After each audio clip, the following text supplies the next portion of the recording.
Hey everyone, welcome to another review. As always, my name is Jay. I'm going to be talking about Chapter Approved, which came out today.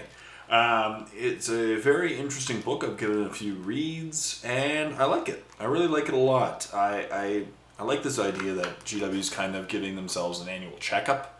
As far as the rules go, that way you don't have to wait for an entirely new edition for new rules or tweaks to the points costs and so forth.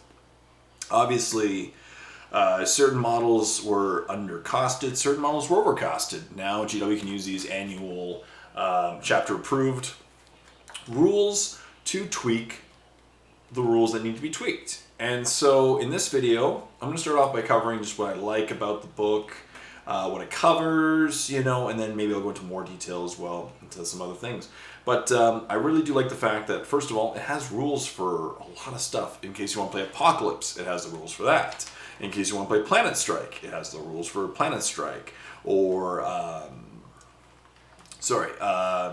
it also has rules for, a bunch of different things for Planet Strike, for Warlord traits, and Stronghold Assault.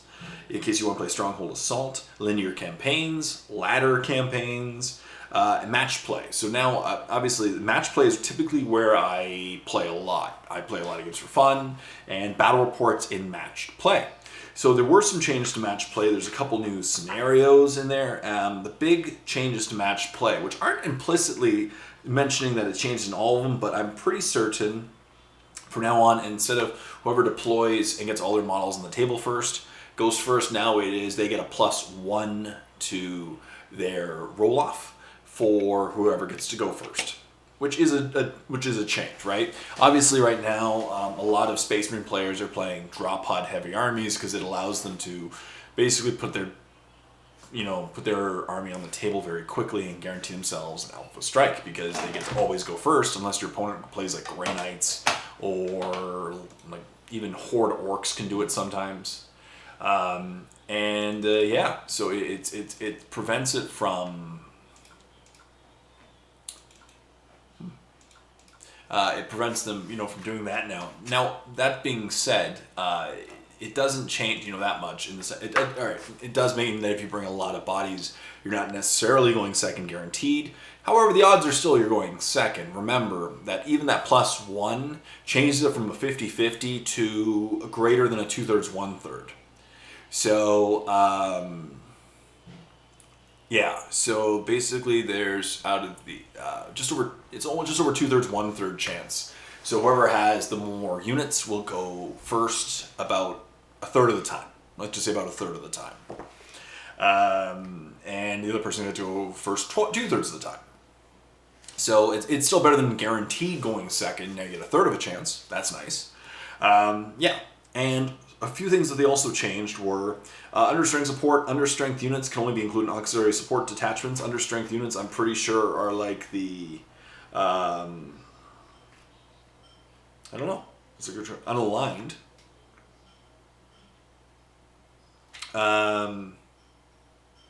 Interesting. What about understrength? I thought it was unaligned originally. Oh.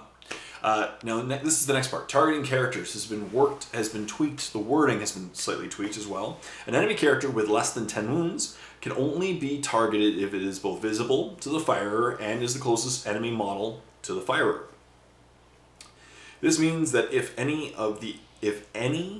other enemy model is closer, whether it be visible or not, then the enemy character cannot be targeted.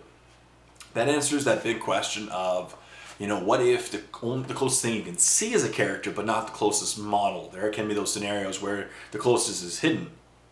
Can't fire at the character. They're still protected. And of course, there's always going to be debate about the wounds, because it says less than 10 wounds, but it doesn't say a wound characteristic. They kept the word characteristic out there. Now, I read it as less than 10 wounds characteristic, but some people do argue it's less than 10 wounds remaining. So there's that debate still. I kind of was hoping that they'd put the word characteristic in. The fact that they kept it out, maybe it's a sign. I don't know. Limits of command. Now this is an important one. Now I've been playing my battle reports a certain way. Now obviously I'm going to change it for future battle reports. But this is one of the things that I was talking with people. It becomes extremely powerful. You cannot use the command reroll stratagem to affect mission dice rolls. And what is a mission dice roll? Mission dice rolls include any dice that are made before the battle begins, such as those to determine who chooses deployment zones or who gets the first turn. Those that must be made at the end of the battle round, such as rolls that determine if the battle ends, or any rolls that determine how many victory points are awarded to a player. So, you cannot use it for the roll off to see who goes first. So if I roll a 1, you roll a 5, I can't use a command point to reroll my 1. I can't use my command point to seize the initiative. I can't use my command point to roll on if I have a random number of command points or victory points awarded. I can't use that, and I can't use it if the game ends. So you can't do that, on a 4 up the game continues, and if you pass it, you can re-roll it, essentially, or fail it and you re-roll it. You can't use your command points for those things. Now, the games I've been playing so far, that is extremely powerful, and that's an extremely powerful change to the game, because my opponent was most of the time, my opponent would fail, if they failed to seize the initiative, they'd instantly want to re-roll that seize the initiative using a command point. It gives them a 1 in 3 chance of seizing the initiative, which is huge, versus a 1 in 6. And now you can't do it. So that's huge. And then finally, boots on the ground. When determining which player controls an objective marker, exclude all units that have the flyer battlefield role. These units can never control objective markers. So, starting today, flyers cannot... if they have the flyer battlefield role. So that's cool. Obviously it doesn't exclude ones that fly. Like a flyer can still control an objective, but a harpy can't. Makes sense, because they're flying around. Yeah. And as I said, there's a few new game types for Eternal War. There's Frontline Warfare, Resupply Drop, and Scorched Earth, Dominate and Destroy, Ascension, and Roving Patrol. And each one has their own conditions. And then there's also Maelstrom War, Kill Confirmed, Targets of Opportunity, Tactical Gambit, Race of Victory, Sealed Orders, and Recon. So once again, very, very cool stuff. In this book alone, there are 6 new missions for each one. And I'll go for the Maelstrom War ones. They actually look really cool. But that's really cool. So it gives you more options on how to play. Tons of variety on how to play. Now, what I've been really loving playing these open war cards. I started doing them 2-3 battle reports ago, and I love it. I'm going to keep doing it. All my battle reports as open war cards, or maybe these. But I love the open war cards. They're really cool and have a lot of fun missions through them. Maelstrom War. First one's called Kill Confirmed. Deployment. Obviously you play 6 objectives. Person with 6 objective determines which of the standard deployment maps will be used. Players roll off. Whoever takes turn, of course, whoever deploys first or finishes setting up their army first adds 1 to their result. Where it's higher, gets to choose if they want to go first. Tactical objectives. If at the start of a player's turn they have fewer than 3 tactical objectives, they must generate tactical objectives until they have 3.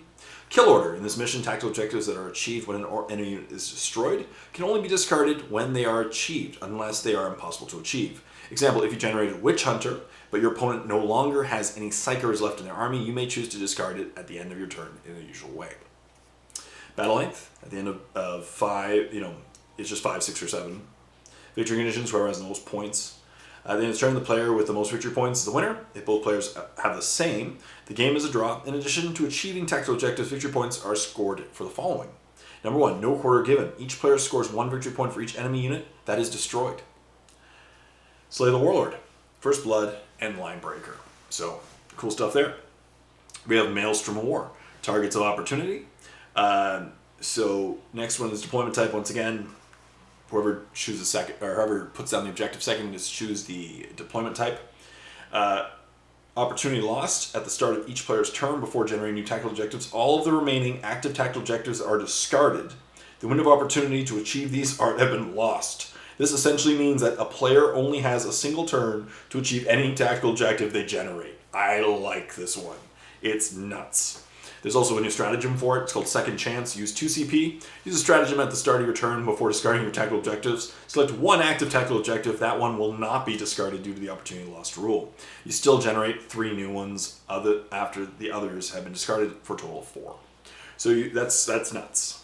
Once again, random game lengths, victory conditions, Slay the Warlord, First Blood, Line Breaker. I think that one's hilarious. Tactical Gambit. The Gambit, at the start of each player's turn before generating new tactical objectives, see below. The player must declare how many they think that they can achieve before the start of their next turn. 1, 2, 3, or 4. You cannot declare 0.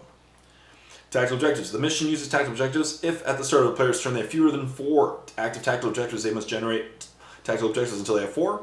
Players must not generate new tactical objectives until they have declared their Gambit for this turn, as described above. What do you... Oh, there we go.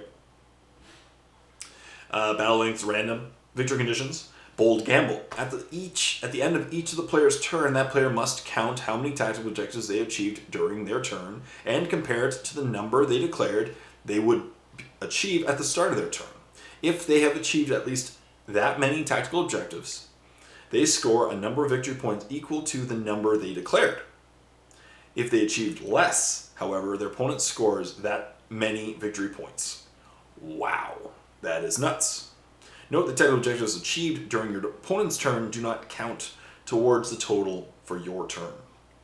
You still score the victory points awarded by the tactical objectives itself, but they can't help you achieve your Gambit for that turn. There you go. So you have to be pretty confident in what you declare. Also, First Blood, Slay the Warlord, Lion Breaker. Next one's Race to Victory. Once again, tactical objectives, yep. Generate up to 3. Battle length is... In the mission, the players are attempting to achieving 10 tactical objectives before their opponents. The game ends at the end of the battle round, in which either player has achieved 10 or more tactical objectives. Otherwise, at the end of the battle round 5, it's random lengths.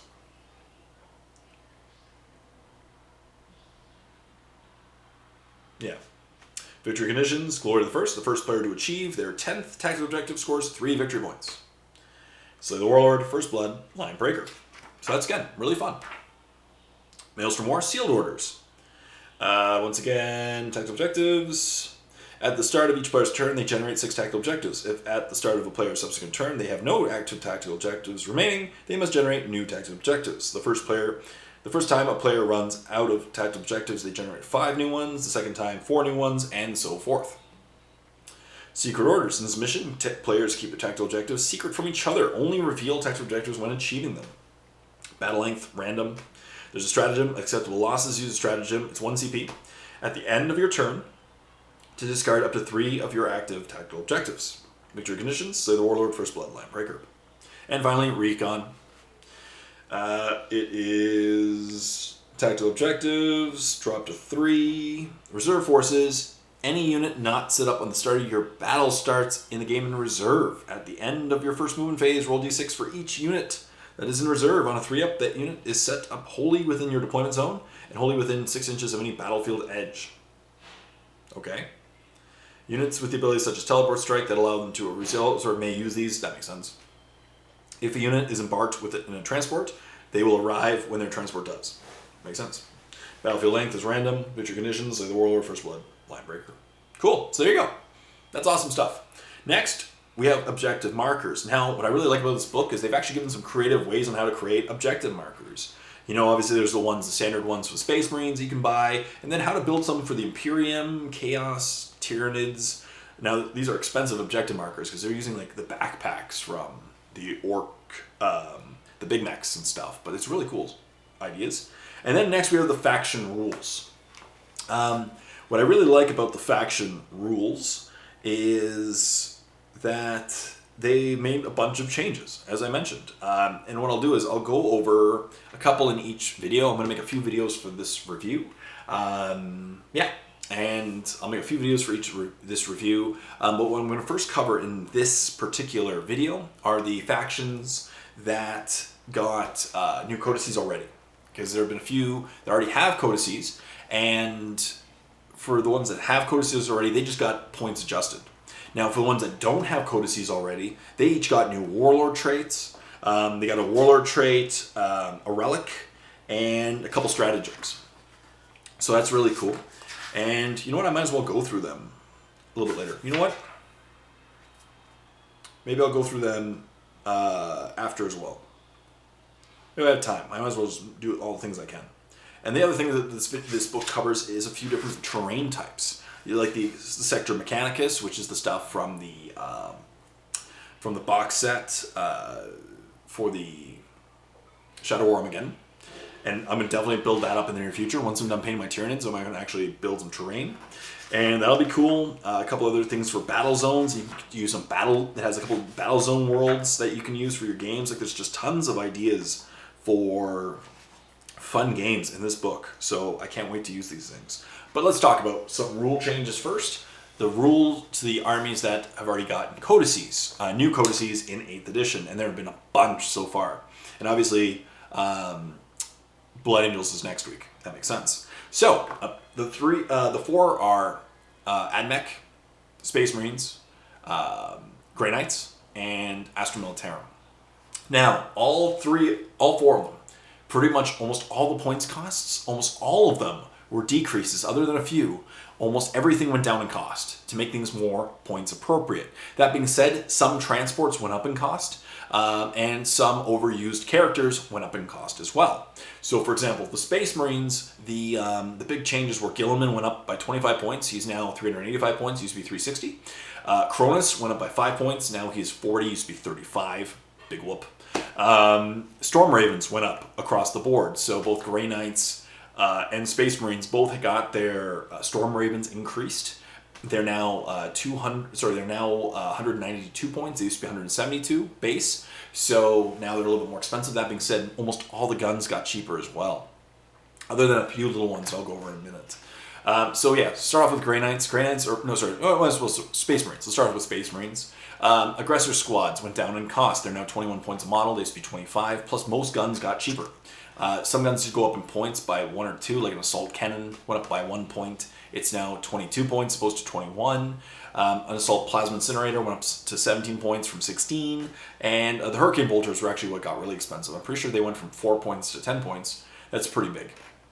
But once again, aggressor squads went down in cost by 4 points each, now 21 points a model. Chaplains in Terminator armor went from 115 to 100, so down 15 points. Drop pods got cheaper by 10 points, so now they're 83 points.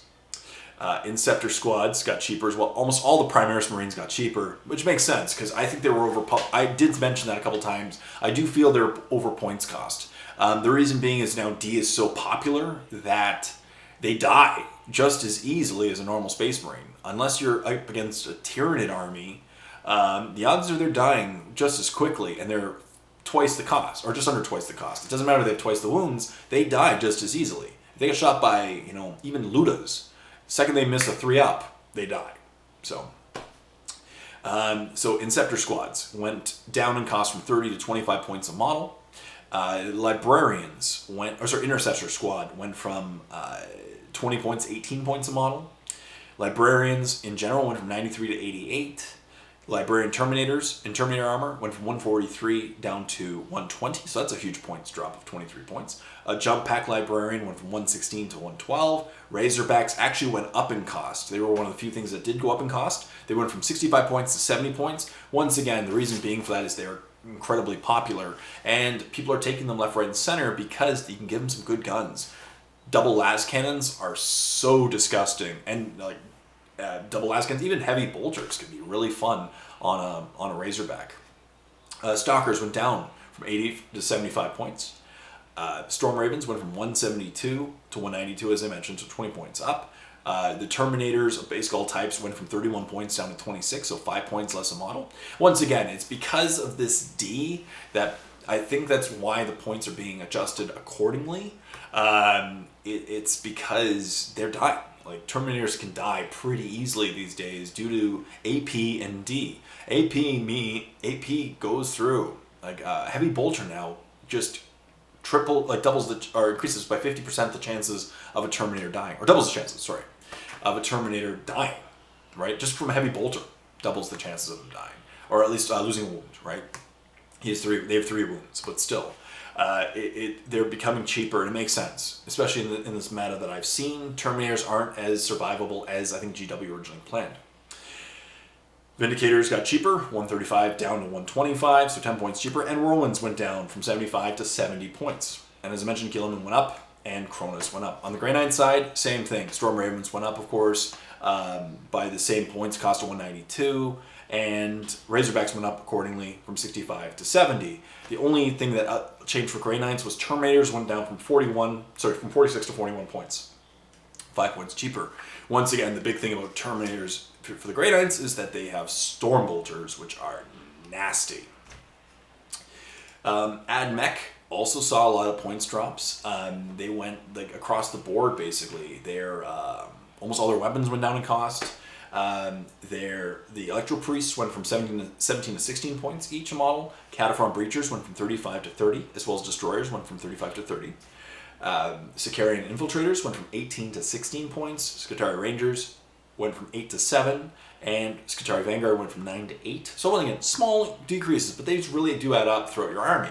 You know, so all it does is make AdMech a little bit more competitive because you can fit in more bodies, more weapons, more upgrades, and it helps the army just continue forth. I'm really excited. I will start an AdMech army in the near future. I have like 1,800 points that I have to build and assemble and paint. So, bit of work ahead of time, whereas right now I'm focusing on Tyranids, and then I'll probably do some terrain afterwards. So take a step back, get all of my terrain done, and then go forth with a new army, or keep plugging away as I always do. Tech Priest Dominus went from 125 to 115. Tech Priest Enginseer went from 40 to 35. And Belisarius Call went from 250 to 240. So, once again, everything got slightly cheaper, and even their guns got cheaper. So, good stuff there. And same thing with Astra Militarum. A lot of stuff changed with Astra Militarum. I just can't, you want to go over all of it, but basically almost all went down. So, good stuff there.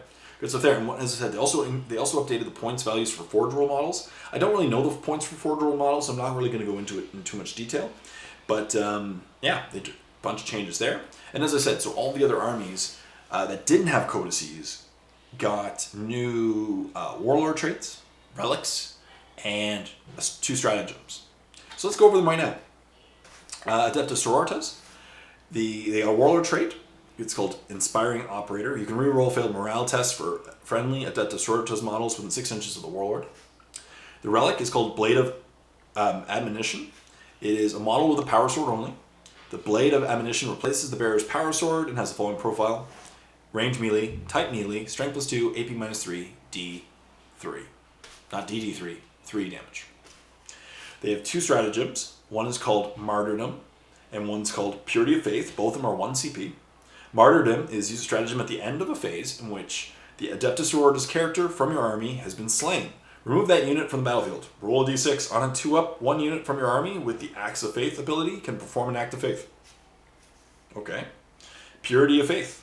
Use a stratagem when an enemy psyker manifests a psychic power within 24 inches of an Adeptus Sororitas unit from your army. Roll a d6. On a 4-up, that psyker power is resisted and the effects are negated. Huge. That's good, especially since sisters really don't have an option for negating psychic powers. So 1 CP to negate a psychic power on a 4-up, that's pretty nice.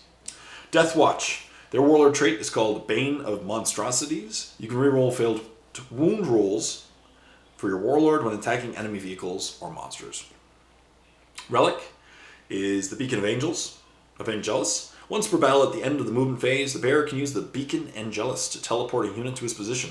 When he does so, select a friendly Deathwatch infantry or biker unit that is either on the battlefield or is in the teleportarium.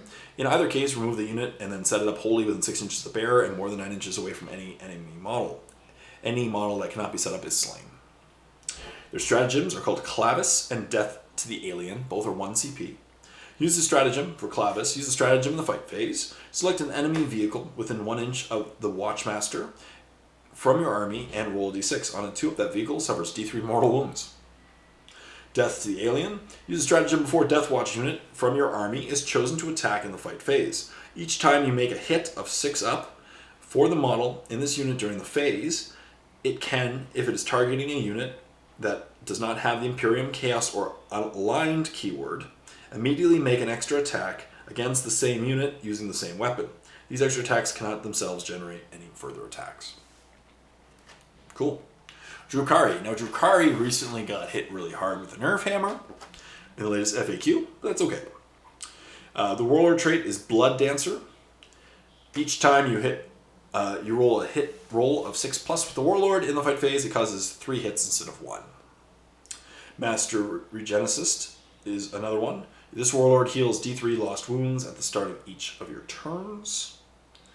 And Hatred Eternal. Reroll hit rolls and wound rolls of 1 for this Warlord in the fight phase. The relic is called the Parasite's Kiss.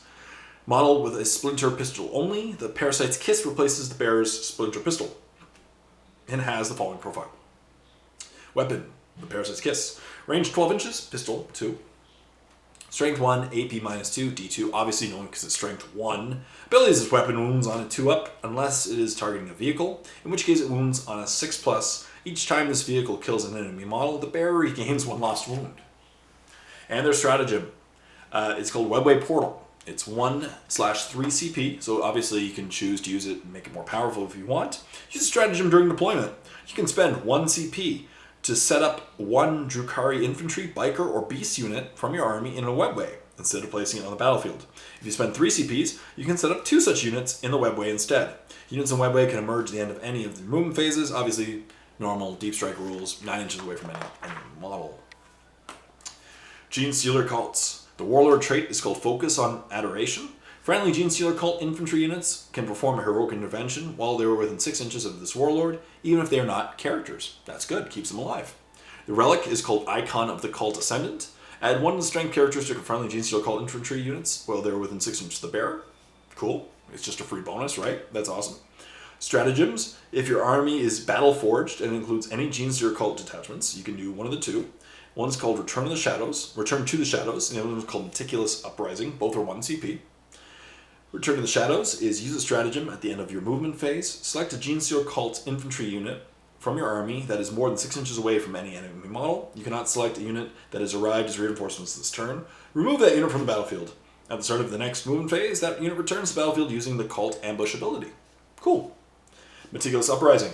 Use a stratagem before rolling on the Cult Ambush table. Roll 2 dice instead of 1 and choose either of the results. If the unit you are rolling for is a Primus or is arriving along with a Primus, roll 3 dice instead of 1 and select any of the results. Cool. Nice stuff there. Cool. So next we have Harlequins. Harlequins, designers note, the following rules cannot be used by any of the detachment that contains units with the Yanari special rule. Keyword, sorry. Yeah. Warlord trait, if a Harlequin's character, other than a Solitaire, is your Warlord, you can choose any of the following. So you can choose the following Warlord trait. It's called Luck of the Laughing God. You can reroll to hit rolls of 1 with your Warlord. Relic, Master of Secrets, the Mask of Secrets. The bearer increases their leadership characteristic by 1. In addition, all enemy units will reduce their leadership characteristic by 1 while they're within 6 inches of the bearer. There's 2 stratagems. Webway Assault, 1 CP/3 CP, and Prismatic Blur is 1 CP. Webway Assault is similar to the other one. Use stratagem during deployment. You can spend 1 CP, set up a Harlequin's infantry or biker unit in a webway portal, so on the battlefield for 3 CPs, do 2. Once again, same thing, come in 9 inches away from your opponent. Prismatic Blur. Use the stratagem after Harlequin's unit from your army has advanced. That unit has a 3-up invulnerable save until the start of your next turn. I see that being used pretty much every turn if you're running Harlequins. That's pretty awesome. Imperial Knights. Imperial Knights are actually one of my favorite factions to use in 40k. However, I haven't gotten to use them in 8th edition yet because it's pretty hard. They're going to die really quickly. But this will help keep a little bit of them alive, I guess, but it's pretty cool. So obviously Imperial Knights, Warlord trait is Knight Seneschal. Add 1 to the Warlord's attacks characteristic. Cool. Relic is called a Ravager. It replaces his Chainsword. The weapon's a Ravager, range melee, type melee, strength +6, AP -3, D6. So 6 damage. Abilities, you can reroll hit rolls of 1 for this weapon. Stratagem, if your army is battle-forged and includes any Questor Imperialis or Questor Mechanicus detachments, you have access to the following stratagem. Rotate Ion Shields for 1 CP. Use stratagem when an enemy unit targets a Questor Imperialis or Questor Mechanicus unit from your army that has invulnerable save. You can add 1 to any invulnerable saving throws made for that unit until the end of the phase. I'd use this every turn. Every turn. Keep them alive, right? That's the important part. If you're being shot with las cannons, you want a 4-up versus a 5-up. Absolutely. Or a 3-up versus a 4-up in some cases. So, absolutely. So that's huge for keeping your Imperial Knights alive. Up next we have Necrons. Their warlord trait is called Enduring Will. Reduce any damage inflicted on your warlord by 1 to a minimum of 1. For example, if a warlord fails a saving throw against a weapon that inflicts 3 damage, it only loses 2 wounds. Relic. It cannot be applied to a character that's a Catan shard. And it's called the Veil of Darkness. Once per battle at the end of your movement phases, the bearer can use the Veil of Darkness. When they do so, the bearer and up to one friendly Dynasty infantry unit within 3 inches of the bearer are removed from the battlefield and then come back in as Deep Strike. Anywhere on the battlefield is more than 9 inches away from any enemy models. The second unit must be set up wholly within 6 inches of the bearer. The stratagems are both 2 CPs each. One's called Repair Subroutines and the other one's called Enhanced Reanimation Protocols.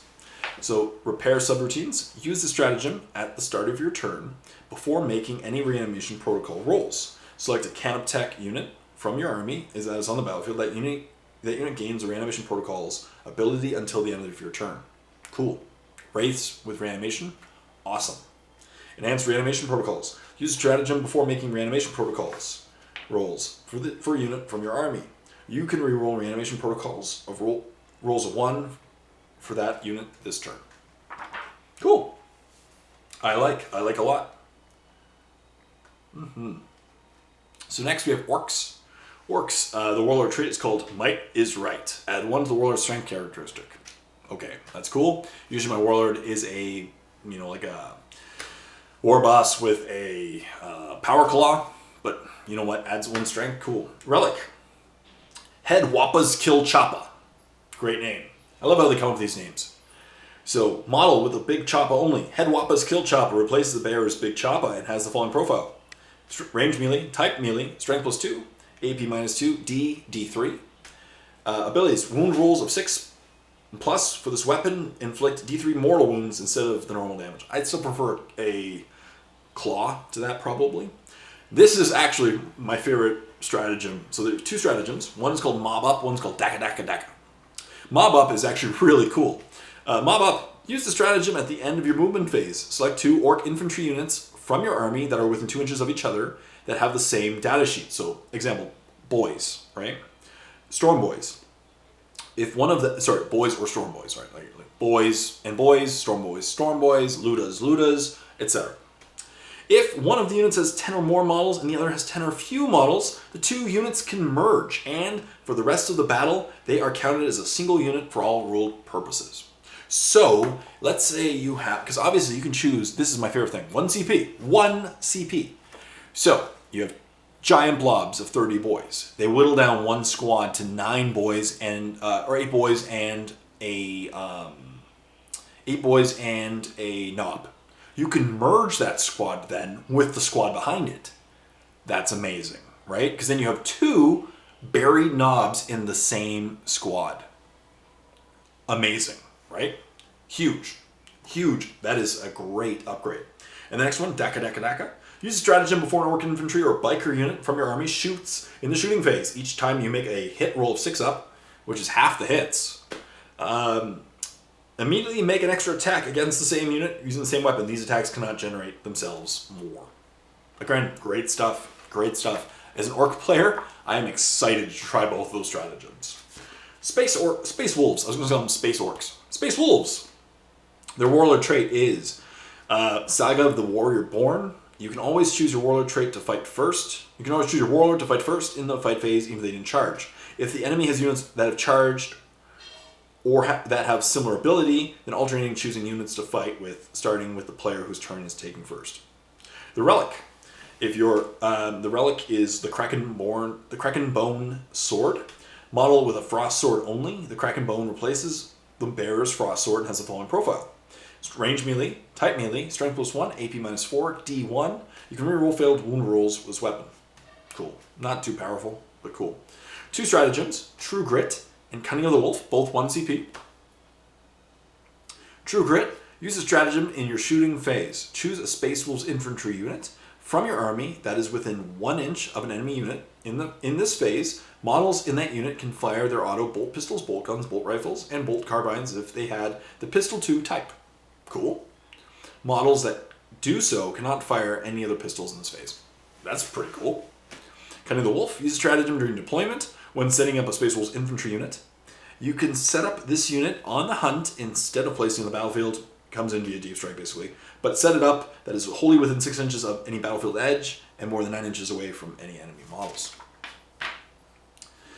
Tau. So the Tau, their warlord trait is exemplar of the Kauyon. You can reroll failed hit rolls with your warlord as long as they have not moved this turn. If they have moved for any reason, they lose this trait until the start of their next turn. Okay. Exemplar of the Monka. This warlord can advance and still shoot as if they haven't moved this turn. Cool. The relic is called the Pure Tide Engram Neurochip. Once per battle, you can reroll a single hit roll, wound roll, or damage roll made for the bearer or a friendly sept unit within 6 inches of the bearer. In addition, if your army is battle-forged and the bearer is on the battlefield, roll d6 each time you and your opponent use a stratagem. On a 6, you gain a bonus command point. That's cool. Stratagem. They have one stratagem. It is 1 CP. Upblinked Marker Light. Use a stratagem after an enemy unit has been hit by a marker light, fired by a model from your army. Place D3 plus 1 marker light counters next to that unit instead of 1. Sweet. Thousand Suns. Thousand Suns, the warlord traits Arrogance of Eons. Reroll failed, deny the witch roll tests you take for this warlord. Relic is the Athenian Scrolls. If you roll a double when making a successful psychic test for the bearer, your opponent cannot attempt to resist that psychic power with a Deny the Witch test or negate it by any means. Note that the Psyker will still suffer Perils of the Warp on a double 1 or a double 6, and if slain by the Perils of the Warp, the power they were trying to manifest will still automatically fail. Cool. They have psychic powers. Before the battle, of Thousands on Psyker can replace a psychic power, not smite, with the following. Tzeentch's Firestorm. It's a warp charge value of 7. If manifested, select an enemy unit within 18 inches of the Psyker and visible to them. Roll 9 dice. The enemy unit you selected suffers a mortal wound for each roll of 6. Cool. Stratagem, 1 CP. Kabbalistic Focus. Use a stratagem before attempting to manifest a psychic power with a Thousand Suns Psyker from your army that is within 6 inches of at least 2 other friendly Thousand Suns Psykers. You can add 2 to their psychic test. Cool. Helps you get off a test. And that's it. So as I said, this book has tons of rules for stuff. Maybe if you want me to, I'll go over more rules. I know they've already done a few few codices. There were, as I said, some more points changes, which I'll probably do another video on the ones that don't have codices. And as I said, there weren't that many outside of this. Space Marines, Grey Knights were the big ones. There were a couple Adeptus Munostorum ones. Death Watch got a bunch. Space Wolves actually had the most probably changes. Orcs,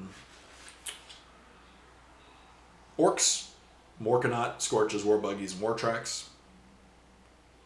Big Choppa's changed. Yeah, I'll definitely do another video going over the points costs of the armies that didn't get new codices, because it's already at 38 minutes for this video. So I'm going to end here. This concludes the first part of my review of the new chapter approved book. What do you guys think about it? Leave comments in the comment section down below of what you think about the new book. I love it. It has tons of really cool rules, points adjustments, really cool ways to play this game, new